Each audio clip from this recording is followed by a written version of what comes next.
doing pretty good. Good evening, everyone. Thank you for being so patient with that delay. Well, the school district has implemented that new check-in system, for the safety of the employees, the students, and staff, and us. So next time, if you come just a little bit early, hopefully we'll have more people there if possible. But welcome. First thing to do is go over the minutes.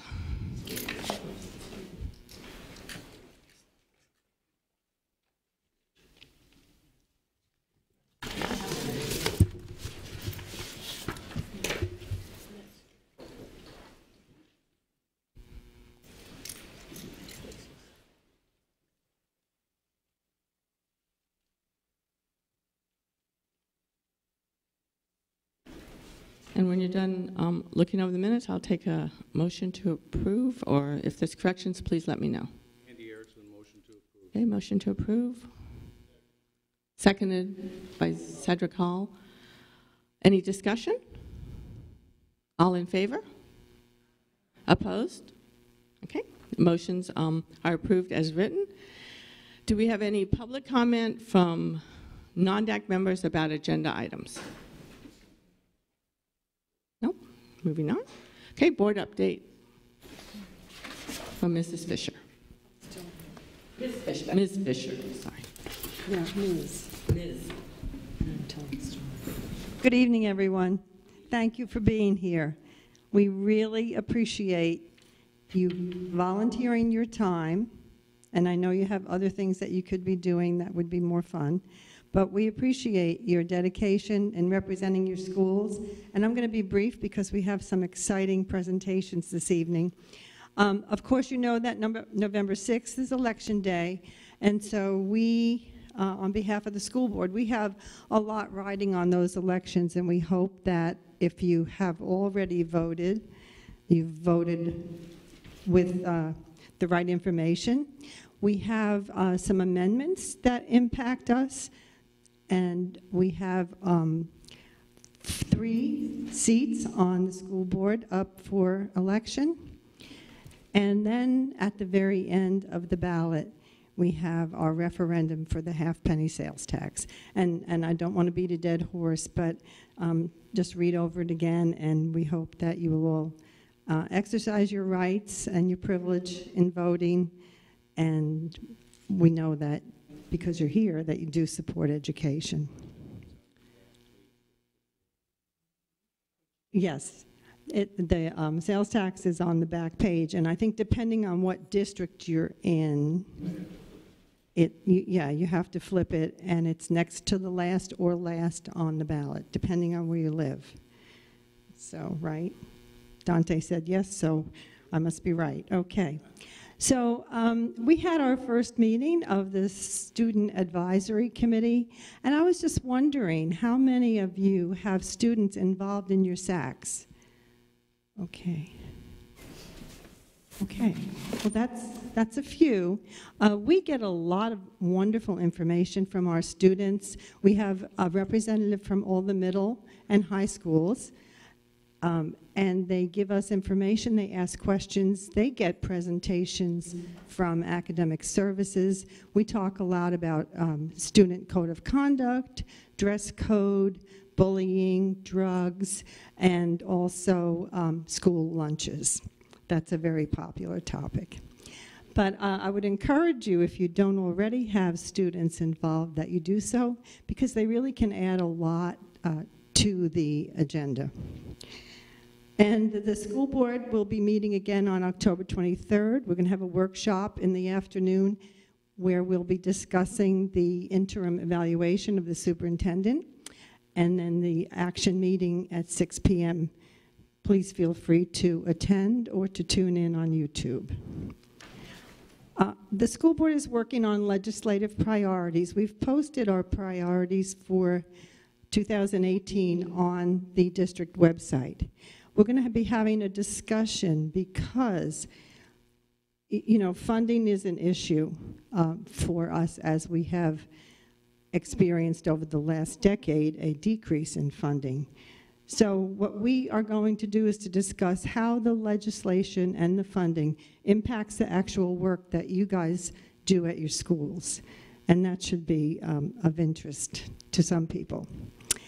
And with that, I'm going to be sure I'm going to welcome Mrs. Soretta Ralph and Dr. Wanda Creel to give you a lot of wonderful information. And thank you, ladies, for being here. Thank you.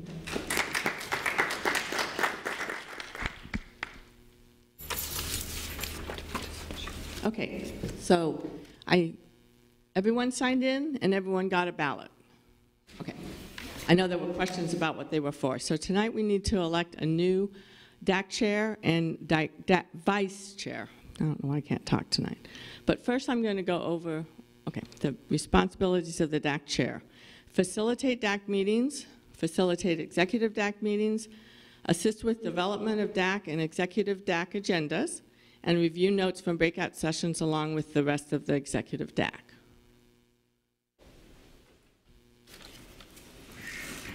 Responsibilities of the vice chair are to facilitate the DAC meetings in the absence of the DAC chair, to also facilitate executive DAC meetings in the absence of the DAC chair, and assist with additional tasks as requested by the DAC chair.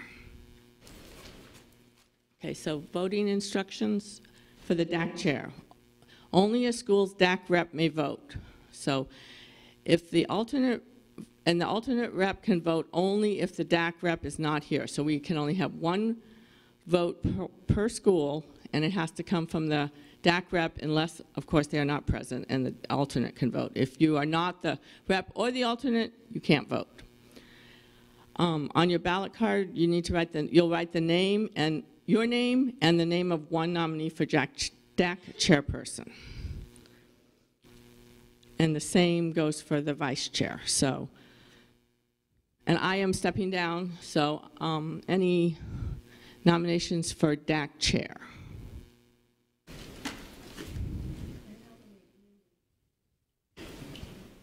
Okay, Andy's been nominated. Any other nominations for DAC chair? Andy refuses. Oh, Andy refuses. Well, I can nominate since I'm stepping down. No, I can't. I nominate Scott Hertz. Any other nominations?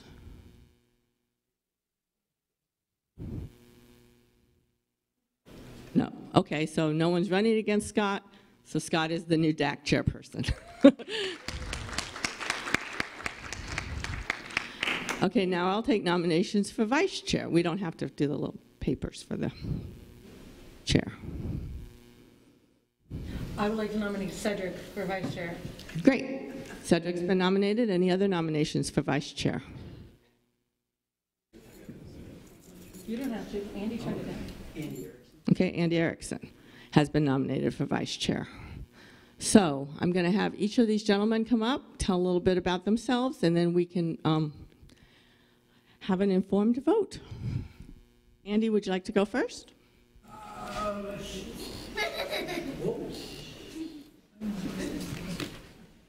Talk a little bit about Yourself. I've been involved with DAC for quite a few years, so I'm experienced in how it works and how it operates. And I run on just two principal platforms. One, children. I'm for the children, whatever's good for the children. And number two, second thing is I'm for help for the teachers. Less stress, less paperwork, stuff like this. Anything I can accomplish, get done. So that's my main objectives. So, and I do not work for the school system. That's the other thing I want to let you know. Thank you, Andy.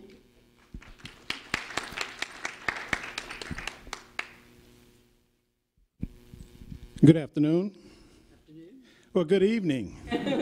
My name is Cedric Hall. I was born and raised here in Lee County. I'm actually a product of the Lee County school system. I actually taught here in the school system for 6 years, and I'm currently an attorney here now.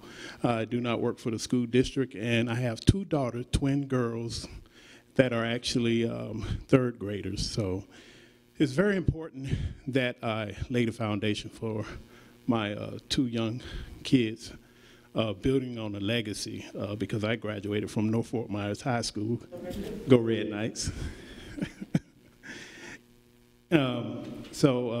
My platform is every kid is an excellent student. We just have to figure out how to make them excellent, okay? Thank you. Okay, thank you. So we need to vote. So on this, on the yellow card you have is the one for vice chair. So you need to write your name and then the person that you're voting for, and then I will come around and collect. Oh, it was Andy Erickson or Cedric Hall. Just put Andy or Cedric.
Them all the time.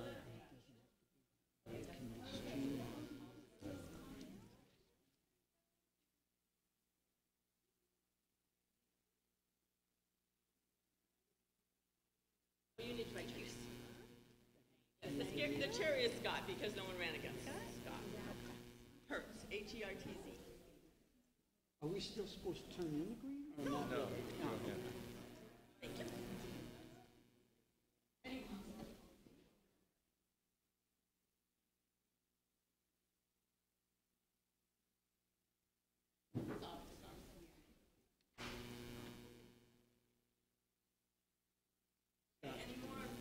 Scott, souvenir bell? Just a souvenir. Hey, Scott. But is your other person? Yeah, Congratulations, Scott. where's that condolences? Which one? Franklin Park Elementary is the DAC rep for Franklin Park Elementary here. You did not vote, right? Because you did not have a ballot. Because your alternate had it.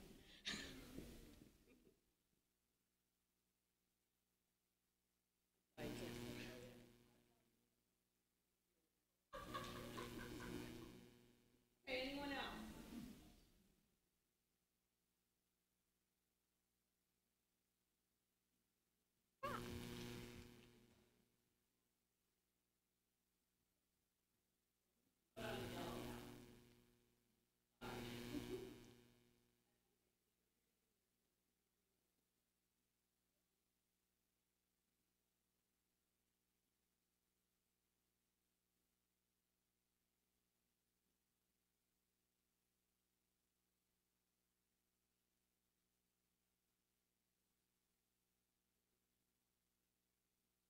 Okay, last call. All right, I'm going to go ahead and let the presenters start, and we will count the ballots then. So we will first hear from Loretta. Ralph. Good evening, everyone. Thank you so much for allowing me to come back. It seems like I ended the school year with you guys in May, and I'm back here for your first meeting. You didn't have one, I don't think, in September. So this, you did? Okay. So you get to miss me for one meeting. So I'm so happy to get to come back and talk to you about our student enrollment plan for the upcoming school year. It's hard to believe that we're talking about the upcoming school year and we're just starting the second 9 weeks of this school year. A few things have changed since we have started with student enrollment. First off, we changed the name. We went from student assignment to student enrollment. That actually was something that Dr. Creel talked a lot about with academic services, and we have put student enrollment with academic services because it is about academics of students. We want students to enroll in school. We want parents to feel like they have an involvement with their school choice. And we want parents to be active with the student enrollment process. It seemed like when you assign students, we're putting and placing them there. I know we have tight enrollments at certain times with schools, but we also try to be as flexible as possible and realize that when people want to make a decision or submit a waiver or apply for a waiver, there's a reason. People don't just make decisions just on whims. So with our student enrollment plan, we are enrolling students to succeed for the 1920 school year. We're on a tight timeline, as we always are. We have presented to EDAC, we're presenting to DAC. We'll roll it out to the board in November at a board briefing and hopefully at a board meeting in November. And then parents will have the opportunity to digest the whole plan, and then it'll be in place in January when we come back from our Christmas break. With our student enrollment plan, our PLC worked all summer in coming together and listening to some things that you guys brought forward in May, but also thinking about what we can do to improve the student enrollment plan. Last year, there were only 3 recommendations that went forward from the PLC to the board. This year, we're bringing forward 5. Last year's recommendation included looking at the middle school arts applications in the schools. We also talked about the sibling guarantee and the guarantee for brothers and sisters in schools. That also helped parents to not have to come in and to the student enrollment office. They got to avoid those long lines. We were able to guarantee sibling seats for over 3,500 students. And the third thing was what we brought forward to the DAC committee and EDAC in May was the second semester transfers after the eligibility pool. We wouldn't do transfers until second semester. That has also cut down on our students moving from school to school. It's helped with the stability, and it's also helped for us to look at ways that we can support those students who are not happy in the schools. This year, our first recommendation, is to look at reordering the plan, and that's actually something that you guys brought forward to us in May. You said the plan's hard to read. It doesn't make sense. There's a lot of words in it that really we just need to get to the meat and potatoes of the plan. So with the plan, we have reordered it. We have taken the history part. We can't erase the history, but we've also taken that part and moved it to a different section of the plan because not everyone has time to look at the history when they're looking at what's going on. We've also been fortunate enough with our new system with the communications department, the school messenger. We have taken that plan and reordered it on our website where it's in a much more reader-friendly. We've got bullets. We have made it with useful information. We've added websites and email addresses to it because not everyone has time to call, and when they do call, they sometimes get an answering machine, and that's very frustrating. So we've got in student enrollment at leeschools.net. Send us an email anytime, and we'll get back to you within 24 hours. The next part of the plan is to look at our attractors. With that, we're looking at what students really need. Now, with this, we have 2 things listed on this plan, but I'll talk to you about a third one in just a minute. The first one is Island Coast High School. Where Island Coast is in the west zone, we sometimes don't fill up that school to capacity, but we are overfilling schools in the east zone. So we're going to open up E1, or the east zone, subzone 1, to high school students to give them an opportunity to go to Island Coast High School. Sometimes students may want a different choice, so we're going to open up that as an opportunity because we also want to help to diversify the population. We're also opening up James Stephens International Academy. It's already in East 1. We're going to allow students from South 1 to join James Stephens International Academy. So that'll allow more students opportunities. It might decrease some of our class sizes in different areas, but we can have more opportunities for families. A third one was actually brought up last week at EDAC when we presented, and that had to do with our middle schools. We have Fort Myers Middle Academy that sometimes has many vacant seats in it. but we want to be able to allow students to choose that school the first time around. So we're going to open up, possibly, if we can get the programming done, Fort Myers Middle Academy. It's already South one. Will allow students in the East one for the middle schools to have the opportunity to attend that. With that, that will help also with our middle schools in the East Zone, because we do not have any middle schools in the Subzone 1 in the East Zone. So that will allow students to actually have a middle school that's in their zone. The third recommendation that we're bringing forward is kindergarten. Notice the button, class of 2032, ask me. I was just telling Dr. Creel when she sat down, the message went out through email and messenger to all of our families in Lee County. About 10 minutes ago. And about 1,000 of them have now sent an email to studentenrollment@leeschools.net asking questions about it. So we're excited to roll out our kindergarten pre-registration. With that, we're going to allow students that are going to be 5 years old this September the opportunity to come in, bring all of those paperwork things that they need, immunizations, birth certificates, their shot records, fill out the registration papers, and get everything signed up. We'll also go over the proximity plan with them to show them what zones that they have to choose from. The plus with that is they have 6 weeks to get that done, and they'll get a pre-printed application in the mail in January, and then they can go in and do their school choice online.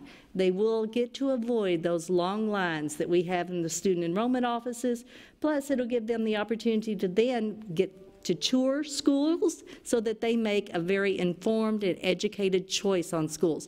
We're very excited about it because it is the class of 2032. When we were thinking about it, we were like, wow, these students are going to be here and we're going to get the opportunity to enroll them now. So that's a big plus for us. It starts Monday and it runs through November the 30th, so there's no rush to come in on day one, but we want to give everyone time to come in, get to talk to people, and get those informed decisions made. And there's a picture of our flyer. We're really promoting this in all of our languages. We also want parents to spread the word. We're doing an interview on TV tomorrow because we just need to make sure that each of you reaches out to someone you know that has a child that's going to be in kindergarten and encourages them to come in and enroll. Our fourth recommendation that the PLC is asking us to take to the board has to do with our eligibility pool. We previously had an eligibility pool that ran for the first 15 days of school. That meant students got to be put on a wait list and they could call or come in and make those decisions. But we also do a day 12 count with the school district to determine our staffing. So we were allowing people to still move around after we'd already done our day 12 count. So this year we're going to drop back our eligibility pool to 10 days. That will allow the students to get more stabilized in the classroom. It'll allow the supports to get in place, the funding that's necessary for our schools to be made available, and we can actually start the education process. And then to go along with that, we're looking at our choices. Our choices, this second bullet is only for our elementary students because some of our zones right now have 12 to 15 choices that parents can choose from. Some of them are all P1 choices. They may just be a half a mile from their house. So what we'd like to do is if a student receives their first, second, or third choice, they won't go on an eligibility pool, but the parent still has the opportunity to submit a waiver if they wish to make a change. That's going to cut down on the phone calls and also stabilize our classrooms at a more quicker pace. And our final recommendation is for our staff. This is a recruitment tool that we'd like to use, but we have staff that come from outside our county and from inside our county. And oftentimes, one stressful thing for parents is, where is my child going to go to school? How am I going to teach in one zone and my child, I live in another zone or another county? What can I do for my child? So we want to do our employee waivers, make them the same for both of our in and out of county staff members to ensure that we're able to staff our classrooms fully on day one and also have those parents to have that ease of mind that their child is being taken care of. Another thing that's not on here that I do want to bring up, and I think it's something Dr. Carlin and Dr. Creel are working very hard on, is supports for our schools for before and after care. Some of our schools have different start times, and when we're looking at parents, they have to make decisions based on where their child is in the morning or in the afternoon, and that's something that we're aware of, and these two ladies are working very hard to make some changes so that we can support our schools financially to possibly allow more of them to have before care or after care programs. The next thing I just want to mention, just throwing this out here for you, is capacity. We're continuing to look at capacity at our schools all the time. Dr. Krill and I actually talked about it before this meeting tonight because we need to get the schools stabilized. But when we're enrolling 200 to 300 students a week new to our county every week, even now, then that capacity is always changing. But we're doing whatever we can to back numbers down to ensure that we have those seats available and our schools are not full at the very beginning. We want to have seats available at every school, so if a parent has to move here or relocate here, they have an available seat in a school that is convenient to their home. The proximity plan, you've heard it talked about for over a year now, and we're still moving forward with that. We've done several things for the 18-19 school year. Those things are mainly in place already. We've drawn maps, we've got input. The next step is to look at our system to enter student information, how we can get that system to support the new plan, and hopefully we'll be rolling that plan out. Who knows, I may be back in May to talk to you about the proximity plan, so you may have to listen to me twice in 1 year again.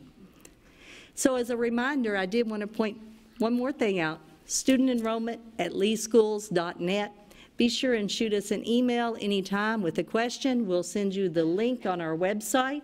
We'll also provide that answer to you so that you have that freedom of mind to know that you've gotten all the answers you need. Please share the email address with anybody you know, and also be sure and share it when you go back to your schools because we appreciate all you do, and word of mouth is most of the time the best way to get that information out there.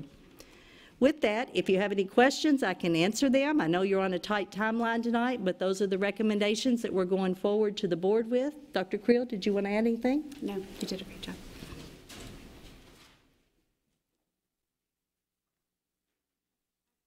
Question about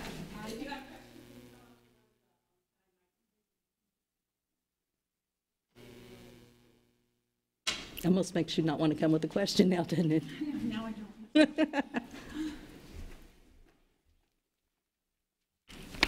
Look at you. I'm Jennifer Lessinger from Cypress Lake Middle School. You can walk around. It's weird. It's weird not being able to look at you. Can you hear me? Yes. So my question is about the capacity. Does that mean that if you're going to try and have seats available for people moving into the county, will you then be holding seats so people that are already in the county going through the enrollment process might not get those seats at those schools? Is that what that looks like? So that's a concern that we have discussed in great detail because we don't want to save seats just for people coming from out of the county. But we also want to be cognizant of what parents are wanting and where our spaces are. So right now we're pulling data to see which schools got additional numbers of students, where our enrollment is going. We're using our NET and GIS system to determine exactly where our parents are living. So we're trying to do that, but I can't promise you that we'll be able to do it at every school. But we understand that. And what's really occurring is some of our schools that are Tier 3 schools, Dr. Creel's going to talk about them tonight, they're getting all of those new students that are coming in. And sometimes they're struggling or they need help because this may not be their first county that they've attended this school year. We closed our transfers down for till second semester for our secondary students, but we're trying to look at what we can do for the entire student body and the school itself. Dr. Creel? That was exactly what I was going to say, is that as we have students that are currently enrolling, because we have filled the schools to capacity as we enroll students, that means that every new student coming in goes to the school that has open seats, which might be a school that might have had less choice options originally, and oftentimes those are our Tier 3 schools, and with that, that means that they have students that are continually changing, and we're asking schools to increase achievement, and one of the things that we're working to do is to create a stable learning environment, and yet those are the schools that are continuing to change. And so we believe that in fairness across the board is to find a way based on data to reserve a certain amount of seats so that we can help share as we have students coming in and as we have students withdrawing, that we recognize that withdrawn seat as an open seat. So it's really a dual process. Okay, so then just to be clear, that you will possibly be holding seats at some of the higher selected schools to allow for people moving into the district.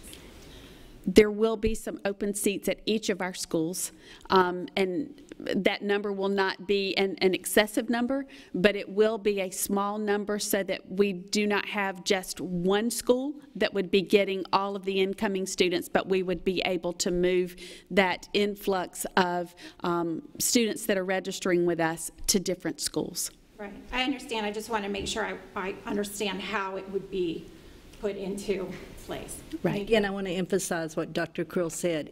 It's not going to be a huge number. We're not looking at 100 or possibly even 50. It's a small number. Thank you. Good evening. Scott Hurst, on behalf of Gulf Middle School. Is the draft plan that you're discussing the revisions to available somewhere where we could see it? The proximity plan? The whole thing. You're talking about there's a new plan, you've reordered it, you took the history out. We got the slides that you presented, but is there somewhere we could see this draft plan so we could see what the new plan looks like? It's going to go to the board for a briefing November the 7th, but after the board briefing, we could possibly share that out to the DAC members, and then they can share it, maybe Dr. Carlin, and she could share it out that direction. Okay, thank you. No problem. Thank you for bringing that up. Okay, any other questions for Soretta? No? Okay, then we'll hear from Wanda Creel. Good evening. I'm Wanda Krill, and it's my honor to serve as the Chief Academic Officer for the school district. And I've been asked tonight to present to you some of our results from our schools as far as the achievement gains that we've made, and then also our tiered support of services that we are providing. So as we look at this, I'd like to draw to your attention, we did a comparison with our FSA results, which is our summative assessment at the end of the year. Looking at this would include our grades 3 through 10 to have a district-wide achievement data. You see comparisons here from 16-17 to 17-18. And one of the things that we would like to draw to your attention are the math achievement gains of 3% as we move from 16-17 to 17-18, not only in our achievement or our proficient levels, but also in our learning gains and in our learning gains for our lowest 25% students. We are excited about the gains that continue to show up in our science with a 3% gain, 2% gain in social studies, and a 1% gain in graduation. What we also are seeing is that in ELA, those averages remained stagnant this last year, as well as a 1% decrease in middle school acceleration. So one of the things that we'd like to talk about a little bit is that our student population is continuing to increase with English language learners. And as we look at the increase of English language learners, and yet we see an increase in our math achievement, that direct correlation is that oftentimes our English language learners are able to process math, and yet they are having to really work at the reading skills and the language skills, which maintain the ELA achievement to stay stagnant. So it takes a longer amount of time to impact reading and language than it does to grasp the math skills. So we see growth, and so therefore we know that our students are understanding and they are able to apply their knowledge. It's just taking some of our students a little longer in order to see the gains that we are looking for in reading. In science, which we're very excited about, and it oftentimes correlates with math, you see those achievement gains there as well. And then in social studies. In middle school acceleration, we have put in place opportunities for middle school students, particularly even our 7th graders. We've put in classes, our CTE classes, or our career technical education classes, so that more opportunities for middle school students to gain an industry certification, which is what oftentimes results in acceleration points. We've increased the number of courses that are available. We also have increased and really changed our math progression plan that we implemented for this last year, and we saw a tremendous jump in math achievement, where we allowed for more students to move into a more accelerated math program. And therefore, with that accelerated math program, we saw a significant increase in the number of students that were excelling at grades 8 because of their ability to take more advanced math courses at 6th grade and 7th grade in preparation for 8th grade. We are seeing more students that are participating in that, but we're wanting to be extremely careful with how we select those students, because we do not want to set those students up for failure as they get into high school and they get into more advanced math courses there. So we're not looking just to gain acceleration points in middle school, but want to make sure that our students have the background that they need in order to be successful. Whoops. Wanted to talk with you for a moment about our school grades as we compare 2017 to 2018. You see that the number of schools on your right, 27, that tells you the number of schools that got a grade of an A. 26 of our schools received a B. 41 of our schools received a C. And there's only one D school and only one F school that you'll see here, but I want to draw to your attention that the one F school that we had for this year is no longer a school. It was a charter school, and it closed, and so therefore we only have one school that is in DA status. As we look at that a little closer, you can see the reduction of that. Just a few years ago, this district had 23 schools in DA status, and over just a few years' time, we have reduced that to one school. I have to tell you that that really is cause for celebration. And as we look at the top 10 districts in Florida, or the largest districts in Florida, Lee County is by far the district. Every other district has schools with a designation of an F, and the fact that we have as many schools as we have, and we only have one school in DA status, sets us apart from the other largest top 10 districts in the state of Florida. This is really what's driving our work this year from an academic standpoint. We are looking at the way that we are doing our instructional planning and the rigor of the instruction that we're providing. So as we look at instructional planning, we have made sure that our planning is aligned with the standards that our students are being held accountable for. With that, we have created district-wide curriculum maps beginning in pre-K, so that our work that we're doing in our classes are aligned to the curriculum maps. We have instructional frameworks created primarily for our career changers and our new teachers, but they're available for any teacher to use, that not only has the instructional materials that are to be covered, but it has questions, it has activities, and they are done more as a unit as opposed to a day-to-day lesson. We are working on collaboration strategies. We know that that is a skill that is needed by employers. We're working to make sure that we are doing project-based learning and that we are increasing the opportunity for students to work together. Working on our questioning plan so that we have increased rigorous questions and questions that are allowing our students to have more in-depth thinking processes and more critical thinking. Formative assessments are aligned with our curriculum maps that allow us short little snapshots as we move through the curriculum map to see if our students are understanding, so that we can use that data and adjust our instruction and provide the interventions at that moment in time, instead of waiting to find out at the end of 9 weeks or at the end of a semester that a student doesn't understand something, but that we're able to adjust that instruction immediately, which is what is around the interventions or extensions. How are we scheduling those flexible groups? I mentioned if a student doesn't understand something, but at the same time, if a student does understand it, how can we create a flexible group so that they can continue on and extend their learning?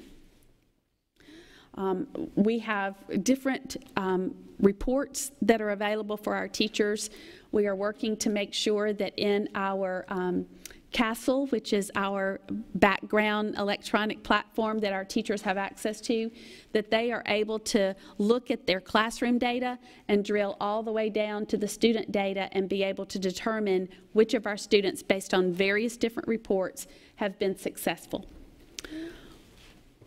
With that, with rigor, we recognize that it is important for us to challenge our students. We are conducting learning walks in each of our schools. One of the things that we do is we go in and we are looking at the questions that are being asked in the classroom. We actually write those questions down and look at whether they are at a lower level or a recall level, or whether we are moving into a level where students are actually applying their knowledge. And that is something that we are learning from our learning walks, that we've got to really help our teachers in building their capacity in asking questions that are more rigorous. As we began our learning walks at the beginning of this year, we were seeing more of our lower level questions, and in just a matter of 9 weeks, many of those schools were already seeing those questions that are being asked in their classrooms increase in rigor. Of course, we are very, as a part of academic services, we are also very much in tune with safety and behavior. The social workers, the school counselors, psychologists, all of those folks fall under academic services as well. And we are working on crisis protocols, outlining our social and emotional learning standards, as well as being the primary drivers behind the mental health plans as we work to create collaborative partners across our community. We have in place this year, for the first time, a department that is dedicated to a one-man department that is dedicated to positive preventions, really putting those expectations out. I am very pleased to tell you that a committee has been working on identifying common district expectations, and so when we are in one school in the district, those same expectations would be provided and shared with all schools across the district, so that just as we're talking about transient students moving from one school to the other, they can have common expectations from one school to the other. I'm hesitant to share those with you, but because I think that they are something that will be so well received, I'll share those 5 with you. They're ready, reliable, responsible, respectful, and role model. Those will be the words that will be clearly defined for our students, and how they use those words on buses, how they use them in the cafeteria, how they conduct themselves in the restrooms and in the halls and in the cafeteria, in the classrooms and cafeterias. Those are what we will be sharing across the district as expectations for our students K-12. Our tiered system of support shows that things that I spoke with you about of curriculum maps and instructional guides, those are available for all of our schools. We've asked that they adopt the curriculum maps and that they adapt the instructional guides as they see fit within their schools and in their classrooms. We've started something this year with Monday briefings. We provide on Monday mornings at 10 o'clock a webinar which allows our teams to stay in their schools. Webinars only last for 30 minutes, but we share information out so that schools are able to ask questions and get feedback, and we're able to have ongoing communication and really more up-to-date information shared. We record those, and we send the recordings right back out on Mondays just a few hours afterwards, so that if someone's not able to participate, they are able to listen to the recording. Also, on a weekly basis, we send out world-class notes, which, again, it's writing, it's updates for all of our schools to know what it is that's going on. We have peer collaborative principals. We have 15 principals that serve as leads that have about 5 schools that are grouped together, that work together as a team.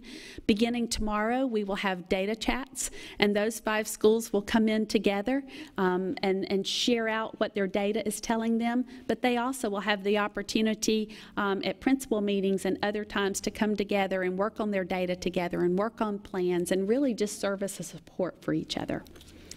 We have content support for principals and assistant principals, progress monitoring, strategic planning, and the data chats that I just spoke about.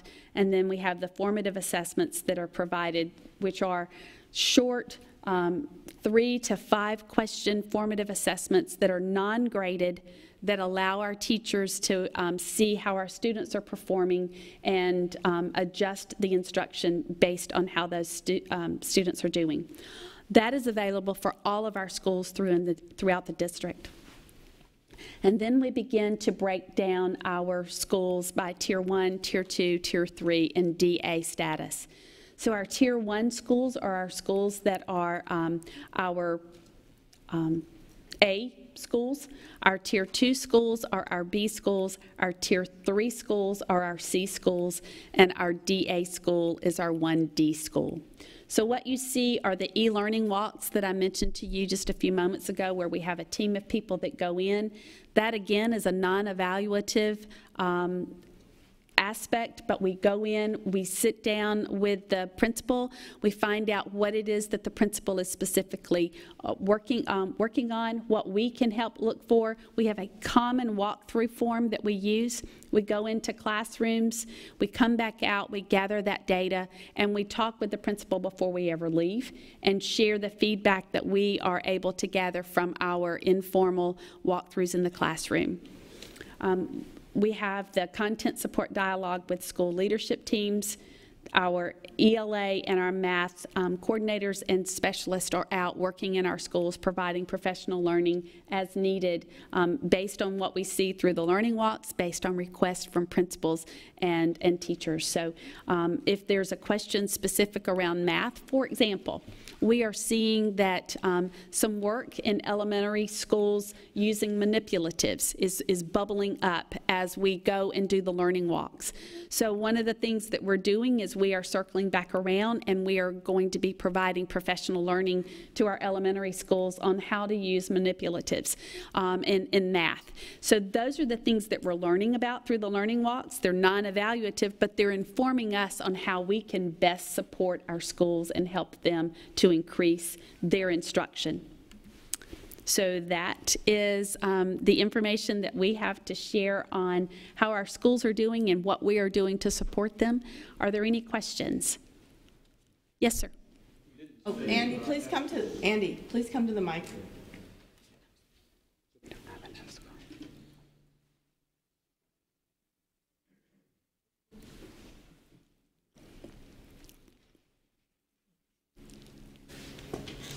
didn't mention what you can do with F schools.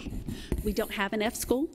But, well, if we have an F school, then we will adjust our support accordingly. This year, we do not have an F school. What we do have is one D school. We have a transformation director who goes and meets with that school on a weekly basis. We also have identified 4 other schools that individual works with. For example, Manatee, which was on the list last year, and we were able to get Manatee off the list. We recognize that that is a fragile school, and so therefore we have the Director of Transformation that goes and works with that school specifically. We work in coordination with the State Department at East Lee, which is our DA school. The State Department comes in to any DA school and helps to support as well, and so that Dr. Andre Gelman serves as the direct connect with the Department of Education so that we are making sure that we are getting consistent conversations and that we are not getting mixed messages for that school and the staff. One of the things that I will tell you that's exciting about the 5 schools that Dr. Gelman is working on is that he has identified, again, through the learning walks, some of our schools where we are seeing best practices that are making a tremendous amount of difference. And so on November the 2nd, he is taking that team of principals into the other school and conducting their own walkthrough so that they can learn from schools. As we are seeing best practices exhibited in a school, he's able to take them to that school, walk them through the best practice so that those principals can take that back and share with others. Other things that we're doing are creating, through our student enrollment, stability for those schools. For example, East Lee is an example of how we are closing some of our students being able to come in so that we can create that stability and not having students coming in and out so that the teachers have the students that they need to work with to see the improvement and show those gains with, that they're not continuously rotating. So that's the other thing that we're doing in order to support those schools. Yes, ma'am. Hi, my name is Joan Downen. I'm from South Fort Myers High School. I'm a teacher there, so you can also catch my coloring from there. Years ago, concerning the formative assessments, we worked to reduce the number of assessments that were required so that it allowed the teachers time to teach. Now, I do realize the formative assessments that you've put out are 3 to 5 questions, and that sounds like a pretty reasonable time, a bell ringer question, so to speak. But what I have heard is anecdotal reports from the English teachers especially, where because there is reading involved with those 3 to 5 questions, that a formative assessment can literally take an entire class period. Because they're slow readers, they're English language learners, they're goofing off because, well, as you said, they're not graded. Why do them? So of those kinds of challenges that I have heard about, and I'm a math teacher, so I'm not an English teacher, so I'm not telling you from my own experience. But we fought so hard and so long to reduce the number of tests and the amount of class time, and even going so far as to get it into law that only 5%, I believe, of class time can be taken up with standardized assessments. Is there any plan to reduce the number, the length, where it's not just 3 to 5 questions, but the actual anticipated time to do the 3 to 5 questions, maybe 3 questions or 2 or even 1, if the reading is long and complicated? Thank you for your question. So a couple of things. the amount that we, as far as the number of questions that were a part of the formative assessments, that is based on feedback that we received on as we developed them. We were asked to provide something on about an every 3-week basis, and that's what we have done. We certainly are, just as we've already done, adjusted as we have gotten feedback on items. Many of the high school, for example, and you said Fort Myers High School. So Fort Myers. So with that, our high schools only have formative assessments that were created for 9th and 10th grade. And so 11th and 12th graders, if those teachers have formative assessments, because that is a non-FSA course, they are working in order to create their own formative assessments aligned. We are more than happy to adjust as needed based on feedback that we receive. We've tried to respond to the initial input that we received on creating these plans. In regards to the element about the non-graded, we feel like that a non-graded, a formative assessment is something that is not graded. It is truly changing the culture of, did a student understand it or did they not? And if a student does not, and it's meant to inform a teacher of how they adjust that instruction, then we believe it is not fair to that student to hold them accountable to something that we ourselves need to understand better from a teaching perspective. That's why it's non-graded. I know that oftentimes it would be easier to be able to use something like that as a grade, but it really is more of a prescriptive opportunity to determine if a student is understanding the material, and then what do we do in order to help that student better understand, or what do we do if that student is knocking it out of the ballpark and making sure that they can move farther along. So there is no perfect panacea, and I do want to let you know from the 5% that even with all of the assessments that we are providing, we are still less than 3% of the instructional time that is dedicated to assessments. How much time did you count for the formative assessments, though? Was it 15 minutes? Or? No, ma'am. It actually was 45 minutes. You counted 45 minutes for the ma'am. Twice a quarter? Yes, ma'am. We're at 3%. Okay. It doesn't feel like it from the classroom, I can understand. tell you. I understand. Also, yes, and I do understand the non-graded part. I, too, give formative assessment questions, and no, they should not be graded. However, I did, for my math, I gave them the opportunity to replace a test grade if they did well on it. So, of course, they cheated. And kids that got 100% on your formative couldn't get 28% on my test. Is there any way of allowing the teachers the flexibility to be doing the formatives like we've been doing before, like we've always done before, rather than having a very structured, standardized set of questions? Well, I think that, and I mean no disrespect to any of our teachers that are in the classroom, because every one of our teachers are valued.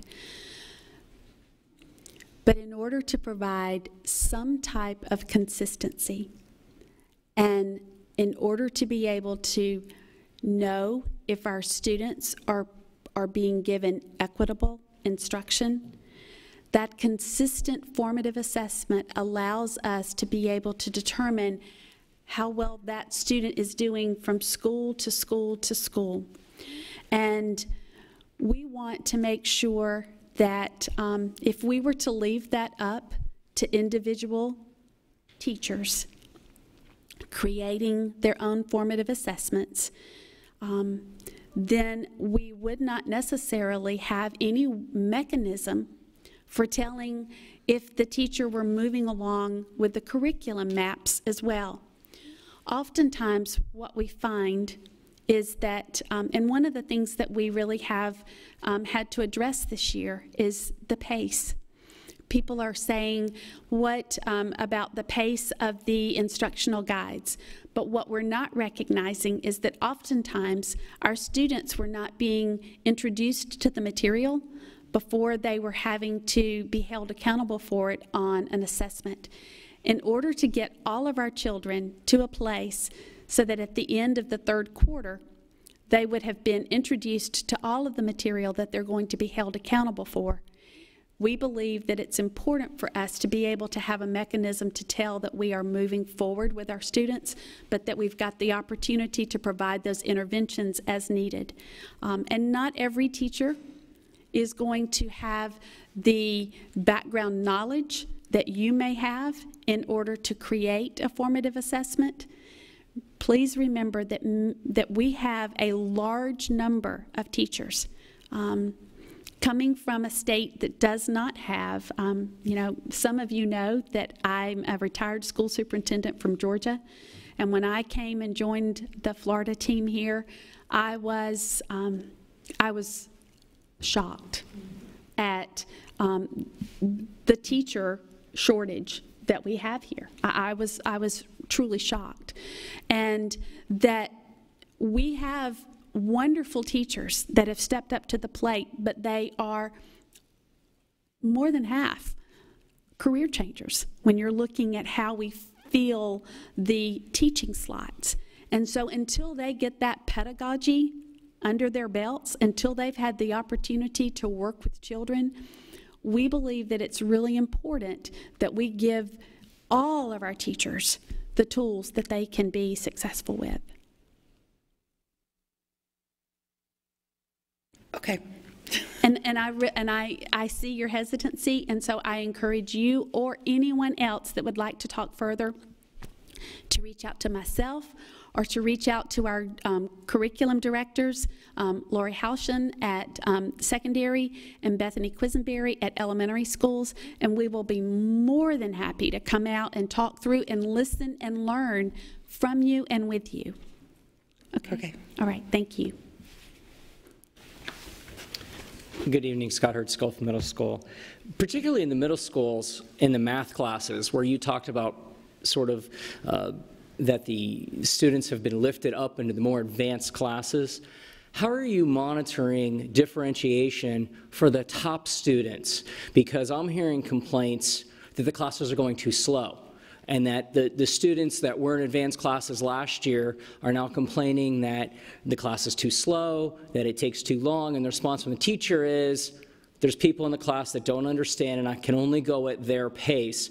And then what's being done for differentiation is, instead of more complex work, if you say, hey, you finished your work, the teacher hands out a worksheet, you're done in 5 minutes, other people are still working, what happens is you just get more of the same type of problems, so you're getting more work in these classes. That's not, in my humble opinion, differentiation. Which is what I was going to say. That's not differentiation. So my concern is, all well and good for the people that are being pushed up, that they're being exposed to more rigor, but I have a concern, what is being done to make sure that the higher students aren't being pulled down to a lower level because the class goes slower, it doesn't get as advanced, and then they're not getting that differentiation to be able to maintain the levels they're at. How is that being monitored? Because I know this is a big change for this year from last year, from at least what I'm hearing from parents and people in our school. Well, I'm sorry to hear that we are not having the differentiation that's extending the learning.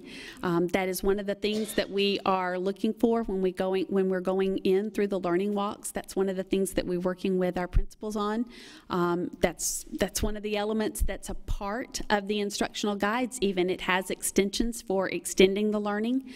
So I don't know whether this is an isolated case that we have the opportunity to help move forward, or if this is something that we need to continue to look at throughout the district.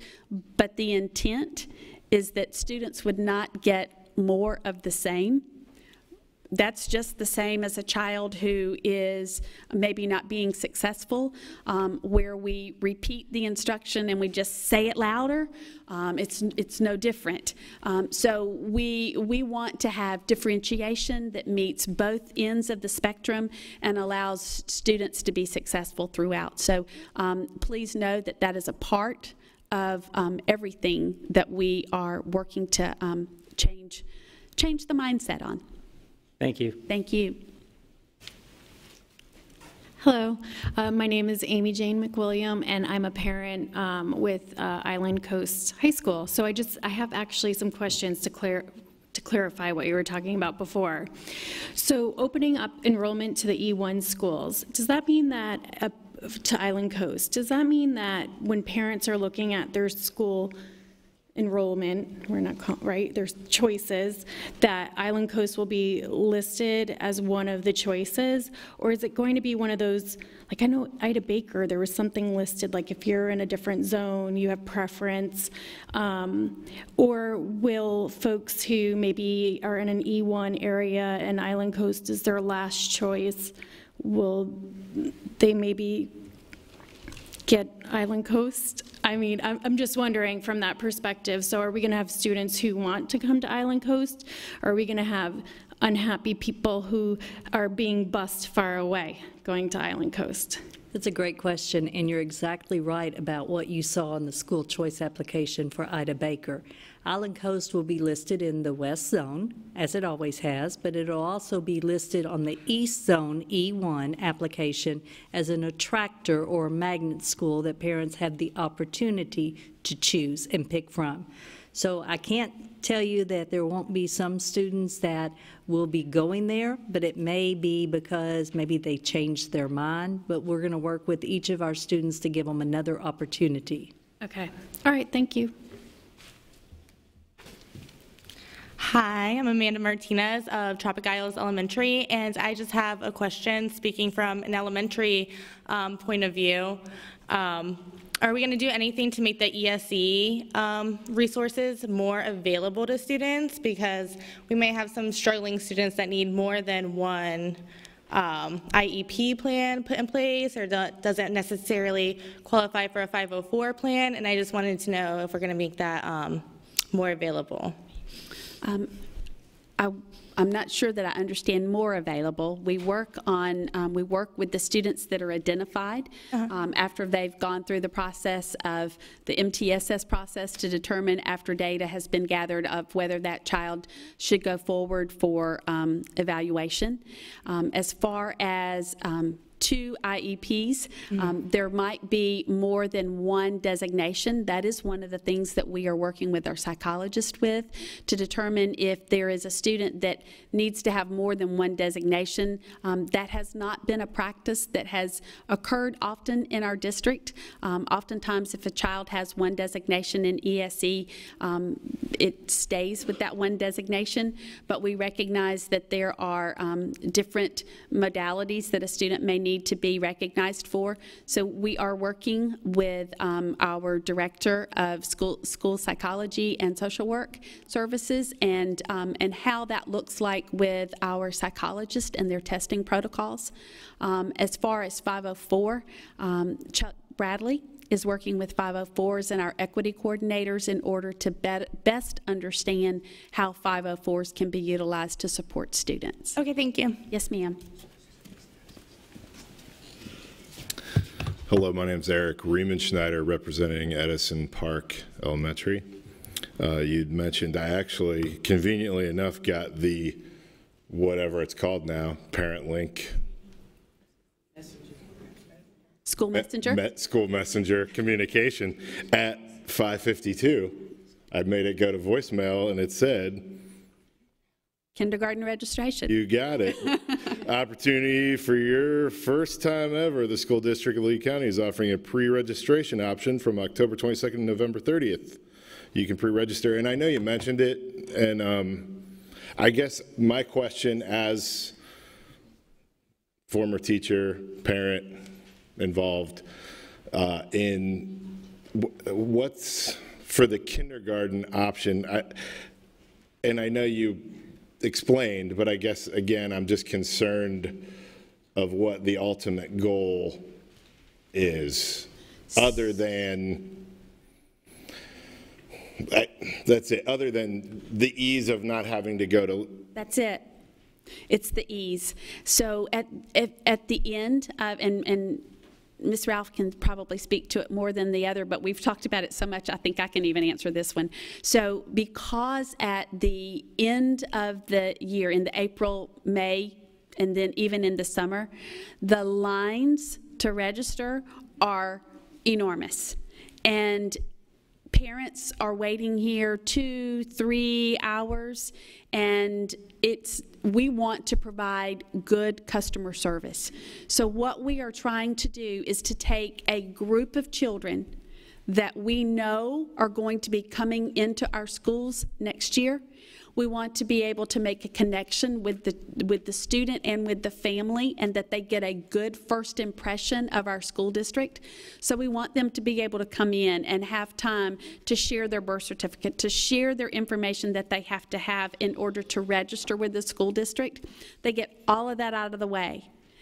And what that does for them is that allows them then to get a paper mailed to them that they can write their choice down. It does not give them any advantage over any other parent that stands in line, but it allows them not to have to stand in line.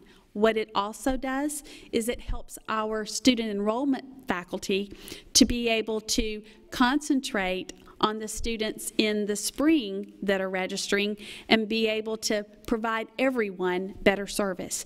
So if we've got literally thousands of families that are trying to register in the spring, if we can reduce that by a couple of thousand students, we will be able to better serve everyone all the way around. That's all it is. Thank you. Yes, sir. Did I answer that correctly? You did a fabulous job. Okay. Class of 2032. Good evening. My name is Wendy Fossey, and I represent Veterans Park Academy for the Arts as a parent. But I have a child that's in high school in 9th grade, and actually in your DA school. And I chose for her to go to that school. And it's an awesome school. It is an awesome school. My husband also teaches there, but that's not why I think it's an awesome school. My question is in regards to the assessments. So you said for the student that hits it out of the park, and there are extenders. So for example, my daughter is in the 9th grade, and she took her STAR, whatever it is, and she scored at a 12th grade reading level. So as far as the extenders, my question is, are all of the educators given those extenders, do they know what they look like? Do they know how to use them? And how are they to implement them if they're, so for example, she's in an honors English class. There's a student in there that can't speak English. How did that happen? So her extender was, can you go help this child with the assignment? So my question is, as a parent, you're saying for the child that hits it out of the park, obviously you're not going to move her, oh, wait, look, maybe you should be in this English class, but do they know how to use the extenders? Is that training happening? And I think that that's a broad question. Yes, my child goes to that school, but I don't know. I'd like to know, how are the teachers being told how to use the extenders? One of the things that we did during preschool time is that we created videos that we wanted to make sure that every teacher throughout the district had consistent professional learning on the instructional guide, the curriculum apps instructional guides. And so we did a consistent training across the district where we would have the opportunity to introduce a concept, the teachers would be able to talk through that, and then we went to the next concept as we introduced teachers to where to find the information. From there, we have content specialists that have gone to schools and done additional training. We have, we've discussed it with our principals. We discuss it in our assistant principal for curriculum meetings. We have afternoon meetings for teachers to go over the units on an ongoing basis based on the content. So all of those things are taking place. There's videos that are created. Oftentimes it's the level of implementation is still a school decision. Okay. Although we are working really hard to provide consistent expectations across the district. Okay. All right. Thank you so much.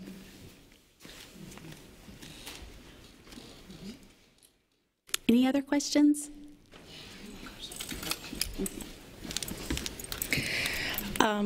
Well, I have one thing to say. Your name? My name is Casey McConnell, and I come here originally as a DAC rep for Tice Elementary, as a parent of that, sitting over there. And this year, for 3 years now, I've also been a sub, and this year I was a long-term sub.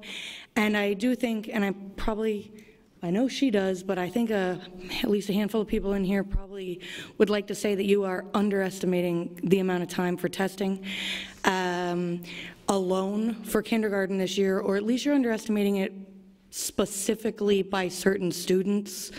Maybe the 3% is what you were averaging here and there, but just in one kindergarten class, I did 2 Unify tests, 2 STAR tests, 3 CELA tests, or like a half a dozen CELA tests, then 2 written tests, then weekly written and reading tests. And that's all in the first quarter. When was I supposed to teach them to read for those tests? So I just wanted to say that because I think and then some of them also had to take STAR Spanish in the middle of that. So I just think individual classes are getting way more than 3%, and so just... And some of those that you mentioned are not from a district perspective. They're not being required from a district perspective. So... Right, so your 3% was not for formative tests, is 3% plus plus state testing. Plus the state testing and the formative assessments, which are what we have to put in place, have to be at 5% or less.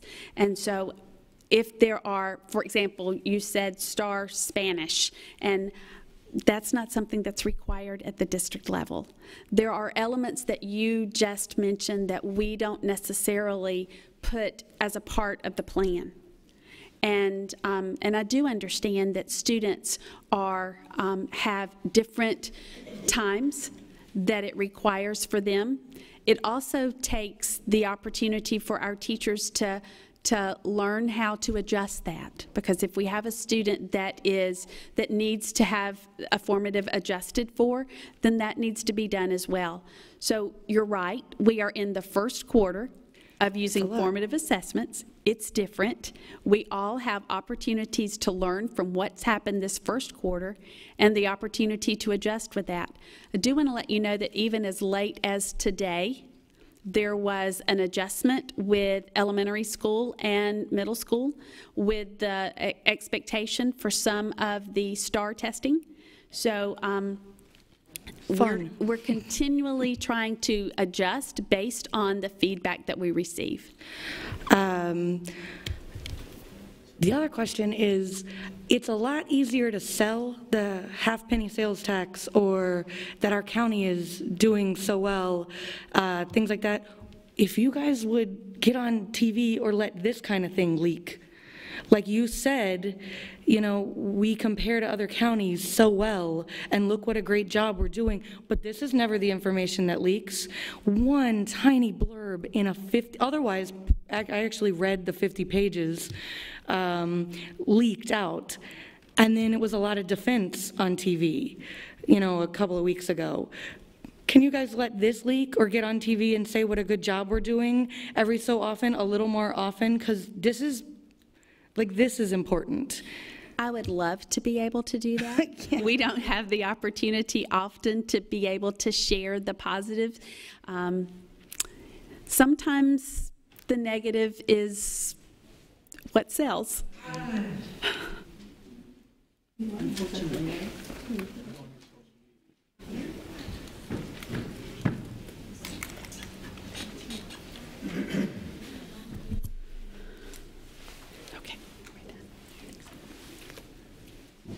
Thank you, ladies.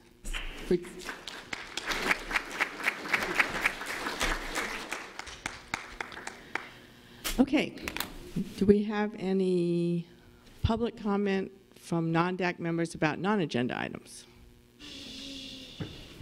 Nope, good of the order? May I go with that? I'm getting there. Oh, we have a good of the order. We have a DAC chair who has served for multiple years, and I just want to take this opportunity to say thank you to Cindy Crosby, who has done a phenomenal job. Will you join me, please?